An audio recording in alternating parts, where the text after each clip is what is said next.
প্রার্থনা করছি। অধ্যক্ষ মহোদয়, এই অভিনন্দন সূচক প্রস্তাব পাঠ করার পূর্বে আমি মর্যাদা পুরুষোত্তম ভগবান রামচন্দ্রের চরণে শতকোটি প্রণাম জানাচ্ছি। আমি খুবই সৌভাগ্যবান যে রাম মন্দির নির্মাণের মতো এমন পবিত্র কাজ করার সুবাদে মাননীয় প্রধানমন্ত্রীকে ধন্যবাদ জানানোর যে সুযোগ আমি পেয়েছি, তাতে আমি সারা দেশ রামময়।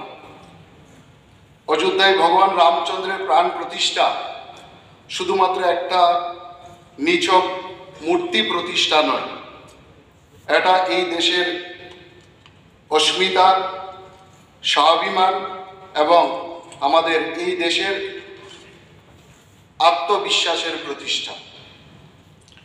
রাম শুধুমাত্র ব্যক্তি নয়, ভারতীয় জীবনাদর্শের সর্বোচ্চ আদর্শ ভগবান শ্রীরাম।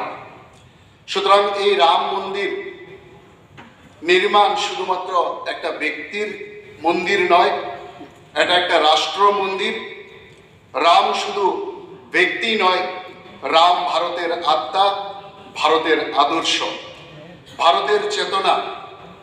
এই মন্দির রাষ্ট্র মন্দির। রাম মন্দির আগামী প্রজন্মকে নতুন ভারতে কর্তব্যবোধের প্রেরণা যোগাবে। জননী জন্মভূমিশ্চ স্বর্গাদপি গরীয়সী, এই মন্ত্রে মাতৃভূমির প্রতি অটুট কর্তব্যবোধ জাগ্রত করবে। মন্দির উদ্ধারকল্পে 500 বৎসর ধরে লক্ষ লক্ষ রাম ভক্ত